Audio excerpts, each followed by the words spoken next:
People call this ship many names. This memes, strong female protagonist. I could easily call this ship my waifu. She's not the best of the best, but she does not have to be. She gives me what I need and is just the right amount of crazy. On top of all of that, we work very well together. And just like in reality, she's just a bunch of pixels on the screen. Okay, but jokes aside, what makes this ship so special? First of all, this is an absolute classic. She was in this game from almost its beginning, and she's still kind of relevant. Main reason for that would be the guns. Those are absolutely the best 203mm guns in the game. Even though only 15.8 kilometers of range,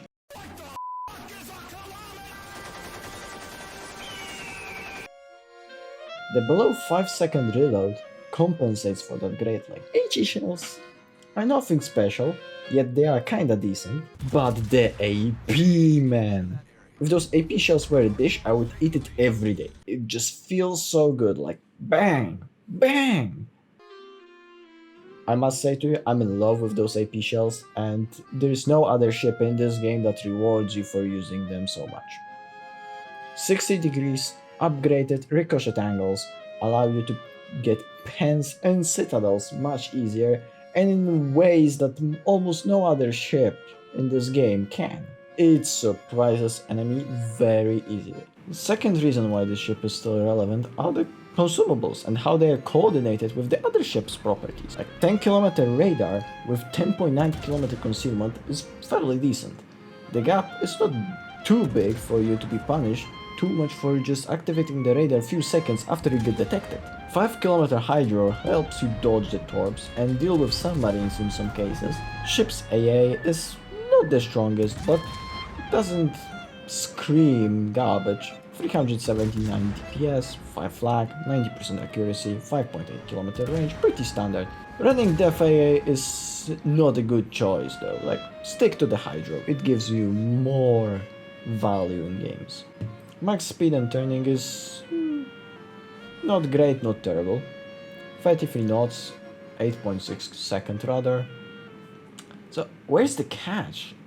Some say that if the guns are great and the other ship's properties generally do not suck and are just mediocre, that means the ship has to be good, right? Well, the catch is in the armor. On the surface, 27mm sounds great.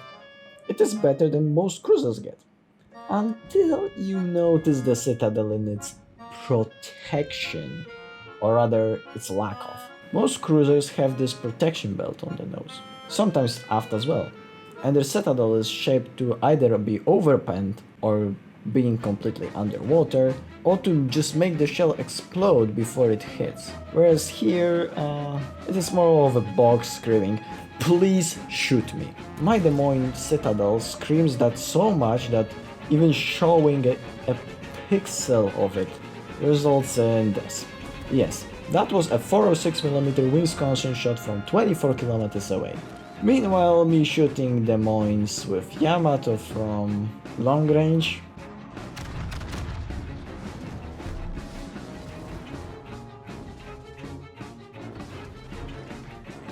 And point blank.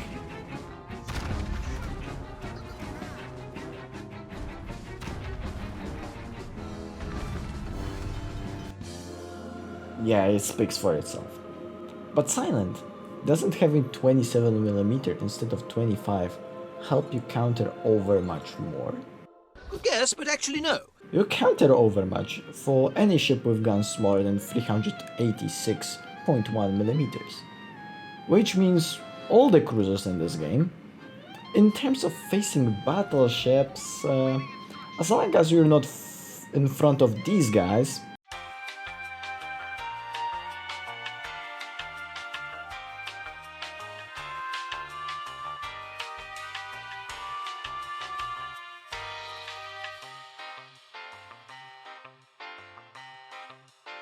you should be just fine.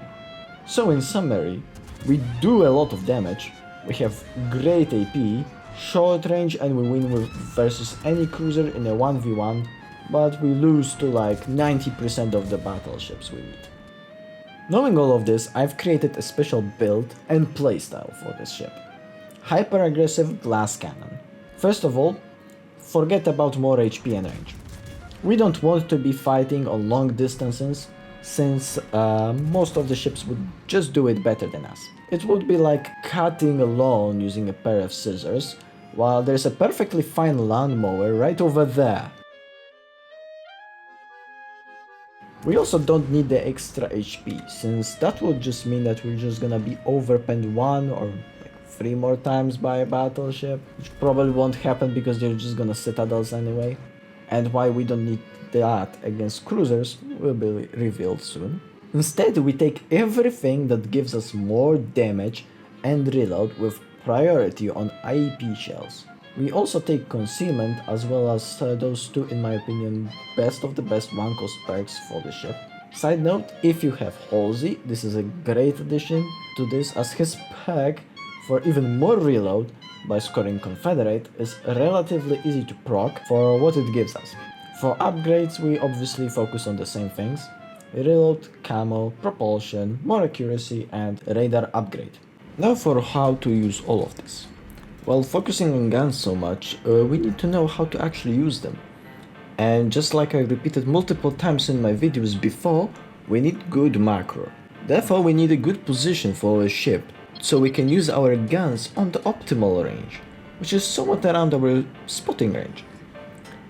And where we can also use our consumables to help our team the most. And most importantly, where enemy battleships cannot see our citadel.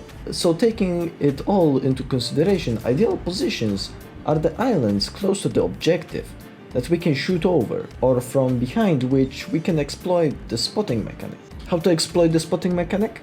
Well, we can stick our front guns out to shoot, but as long as our highest point is still behind cover, enemy won't be able to detect us. If enemy pushes us, we slowly back up, as long as we have cover. If we don't, well, we push in and try to dodge with speed. We are men, not little whining girls.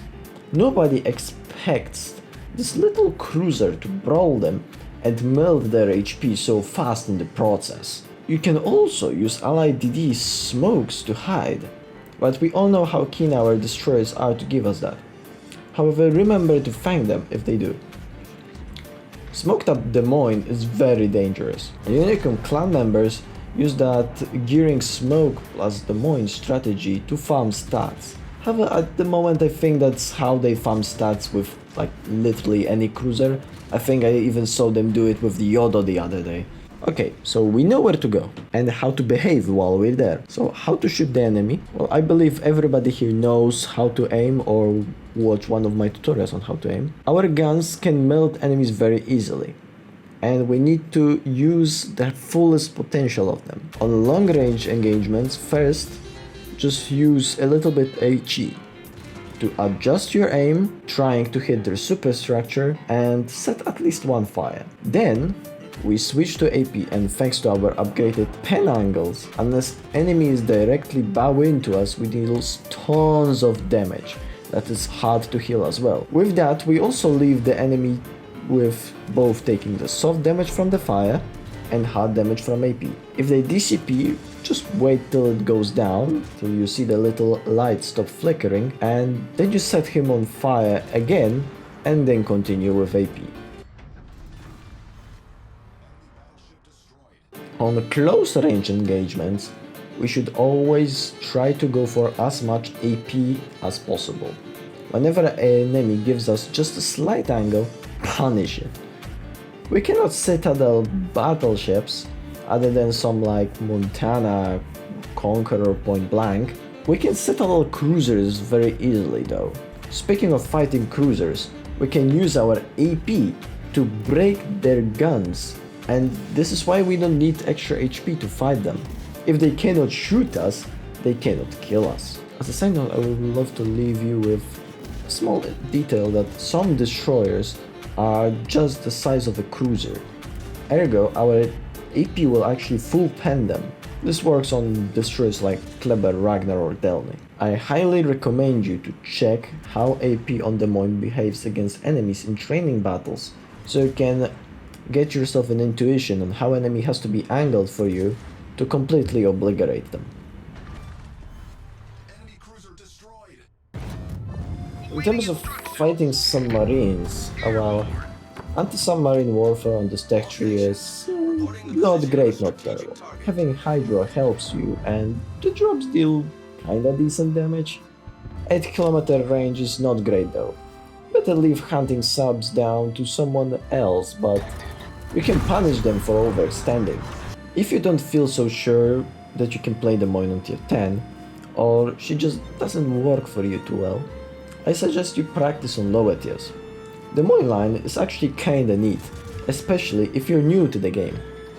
All those cruisers have much better citadel shape that forgives more mistakes, whilst keeping almost all the properties of the Moine other than the reload. Most comfortable pick I think would be the Baltimore, also can be called just a small Des Moines. Baltimore doesn't have the reload, but apart from that, guns behave almost the same. You have the stealth radar, better citadel shape, with still remaining very similar plate thickness of 27mm on the front. She doesn't have the heal though, but that's a small price to pay for salvation. So if you want something easier to play to practice Des Moines, go for Baltimore. Very comfortable to play, 10 out of 10 would recommend. Absolute classic. Only ship in the Des Moines tech tree that I felt bad for me was the Buff Me Bra. I mean Buffalo. Mostly because it combines all the bad properties of Des Moines and the Baltimore, on top of being just bigger. It's like miserable to play, at least for me. I've also been asked what is the difference between playing Des Moines and Salem or Alaska class. First, let's talk about differences between Des Moines and Salem. Well, apart from consumables and base HP pool that is lower on Salem, it is just a copy of Des Moines. It counts as premium as well, but so is my Des Moines, since I've got the Made of Steel camo with the bonus pack for her. Salem, thanks to Super Heal, can in theory push more aggressively and survive being wrecked by battleship ones, or genuinely be hit more, which is quite the opposite to how I want to play this class, as I don't want to be hit at all. It would actually be harder for me to play Salem than Des Moines. About the Alaska class. Those are basically battle cruisers. Same AP properties, but much bigger caliber. Also, with the citadel completely underwater, making it so that it's almost impossible for battleship to just straight up citadel you. Also more gun range and in general ship being much better. It is kinda like US equivalent of Yoshino, with Alaska being the equivalent of Azuma. You can play it on open waters, near islands. You can actually do kinda whatever you like as long as you don't overextend into too much fire from the enemy. Okay, to summarize Des Moines, this is gonna be forever relevant ship, just because of one thing. A gun is a gun. I would also want to say that this ship reveals the difference between Unicom players and the rest. Everybody in this ship will die struck by an enemy battleship, but the Unicom player will first annihilate half the enemy team. Thank you guys so much for watching. If you want more of those, like and subscribe. Comment section is yours as always if you want to ask for something. See you next time, Silent out.